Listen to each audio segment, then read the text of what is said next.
Assalaamu calaykum waraxmatullaahi wabarakaatu asxaabay soo dhawaada meel walbaa joogtiin. Waxaa sameysanaynaa maanta ukun yar oo si kale loo sameeyey.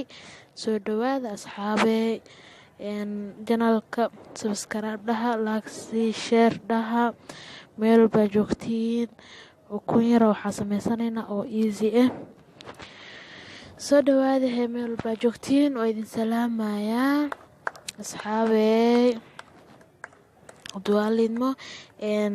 Maanta ukunteena waxay ka sameysan tahay waxaa ii saaran meeshaas saliid yar iyo waxaa ii saaran iyo basal.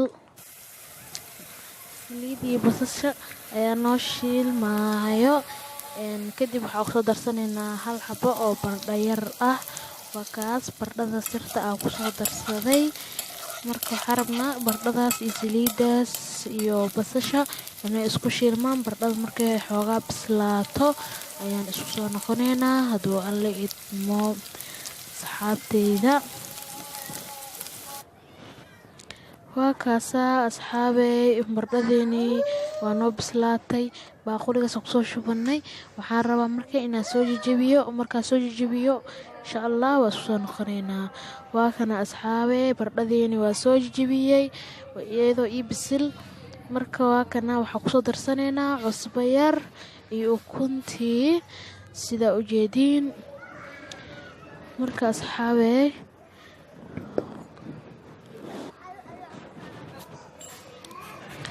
waa kana ukun iyo cusbo kusoo darsaday.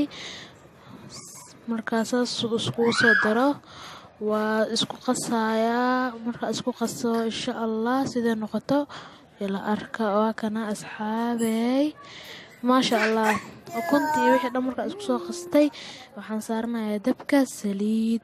waa taasaa saliida darabta weelka aad waa iska dhaqi kartaa, laakiin anima iska dhaqin ileen waxaa ku shiishay waa ogtihiin bardhadii wixii ku shiila mugtaa. marka saliida sirta ukuntii kusoo shubanaynaa. ukuntii oo noo diyaarsaneed ayaan kusoo shubanaynaa weelkeeni insha Allah. waa kana asxaabey ukuntii kusoo shubanay. marka intay nooga bislaanayso ayaa sugeynaa. asxaabey ukuntan waxaa rabtaa ay ku cuni kartaa canjeelo haddaa haysatid, haddaa rooti haysatid, haddaa cunto kale ku cunaysid. maasha Allah aad iyo aad u macaan badan tahay, aad iyo aad u caraf badan tahay maasha Allah. waa kaas asxaabey ukunteeni waxaa u gedinayaa dhanka kale hadduu alle idmo. soo dhawaada asxaabey meel walbaa joogtiin. janalka waa janalkiini, waa janalkeena. soo dhawaada asxaabey waa kaasaa waa gediyey dhankii kale u gediyey saa u jeediin. haddana waa gedinayaa hadduu alle idmo. waa kaas haddana waa soo gediyey. sidaas waxay noogu noqotay golden ama gaduud sidaa u taqaaniin asxaabey. ukunteeni waa taasaa maasha Allah saxana kusoo ridane. sidaas ayaa noogu soo baxday quruxda badan. janalka haddaa ku cusub tahay like share garee, subscribe saar, commentigana wixii dhiirigelina igu soo qor maasha Allah. soo dhawaada asxaabey meel walbaa joogtiin.